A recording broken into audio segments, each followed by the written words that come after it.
So giving. Well, we all know how to give, and we all have to give if we're going to find the truth or find God or be that state that those words represent. We have to give.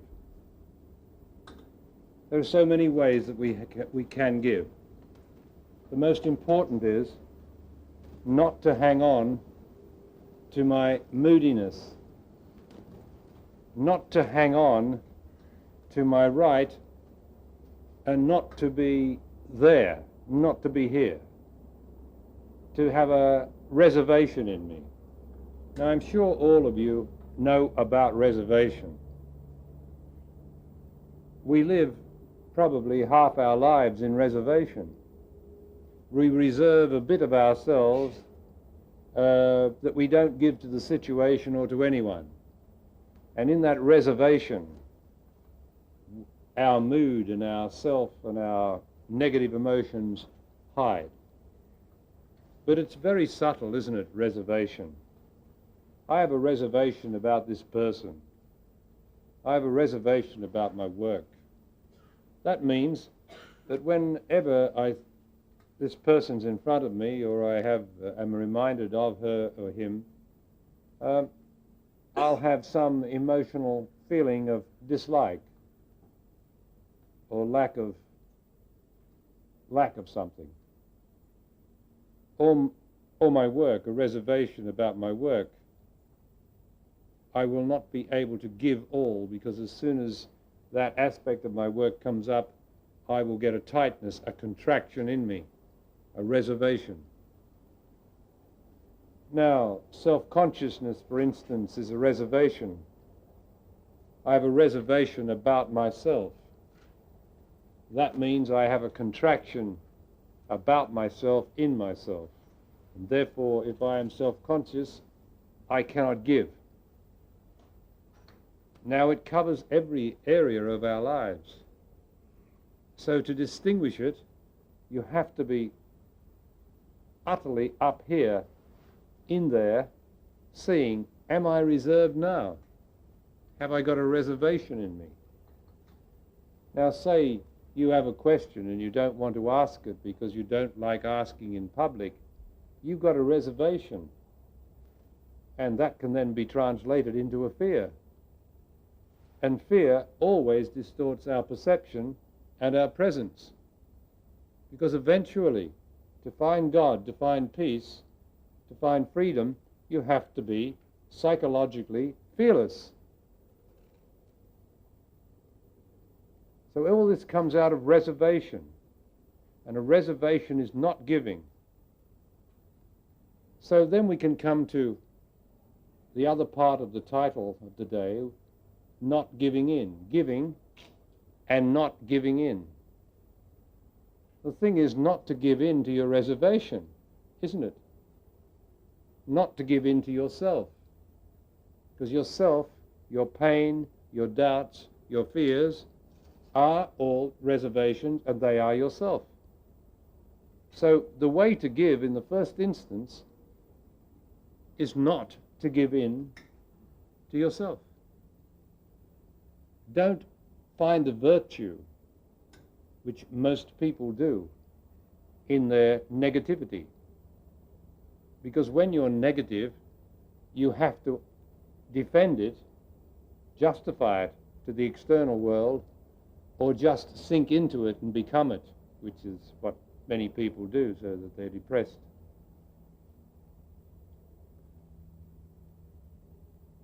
Don't justify your negativity. Now, if you don't justify your negativity, it disappears. You can get rid of it. It means you don't give in to it. But the cure for not giving in, the way to not give in, is to give. So you see, they're two. One's the reciprocal of the other. If you give, then you won't give in to your reservation. So if you dislike someone and have a reservation about them, the thing is that you haven't got it straight with them. You haven't got your life straight with them. Why? Why haven't you? You haven't got it straight inside yourself, and you haven't got it straight inside them.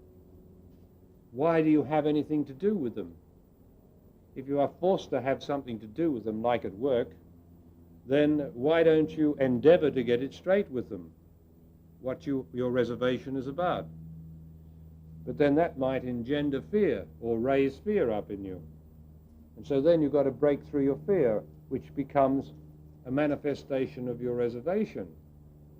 You have to take action to get rid of reservation, for action purifies.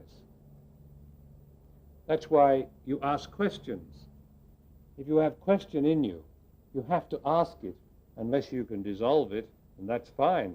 But if you have a question in you and you don't ask it, you get a reservation in you.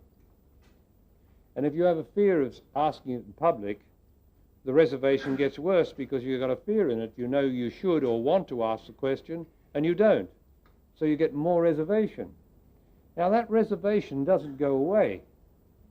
When it comes to dealing with your partner or your children, this reservation is a psychic entity inside you, and it's going to distort your perception.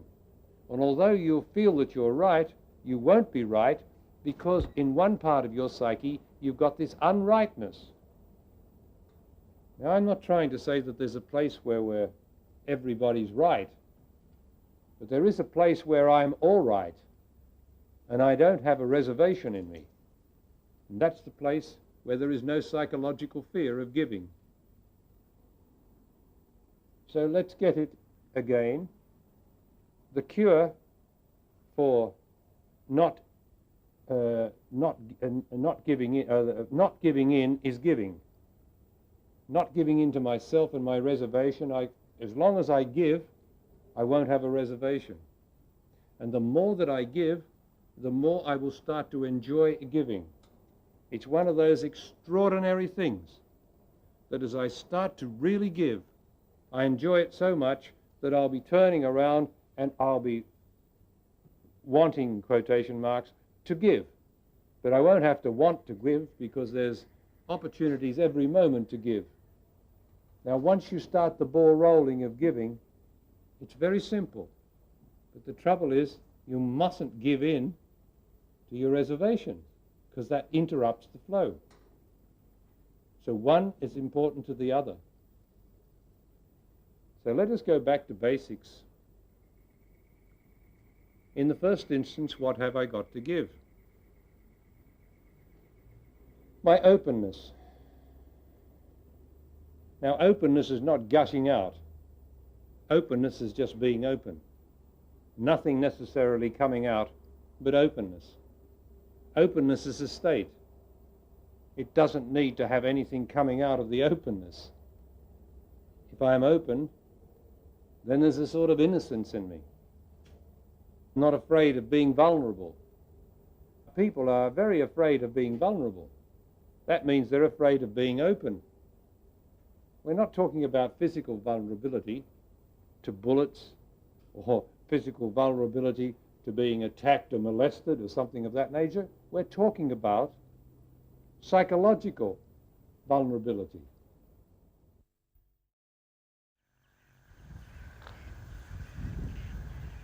The spiritual life and spiritual fulfillment and attainment has to be the surrender every moment. For instance, the surrender of the need to think aimlessly. If I surrender that, that is a contribution to my spiritual presence. If I surrender or let go, because surrender means, another way of saying surrender is to let go. So to let go of the last moment, that is a continual process in the spiritual life, and that will bring you to the reality of being. So I must let go all the time. That's all you have to do, is let go. Until eventually it becomes a subconscious activity. Therefore, you do not need to have to try anymore as you did in the beginning, when the effort was needed. And that's what becomes effortless. You've done it. You've made it your life. You love it. And you've given yourself to it by the practice in the beginning and the effort in the beginning. And gradually, you don't have to use any effort because it becomes back to your natural state. For it was our natural state once in the beginning of time, to hold on to nothing.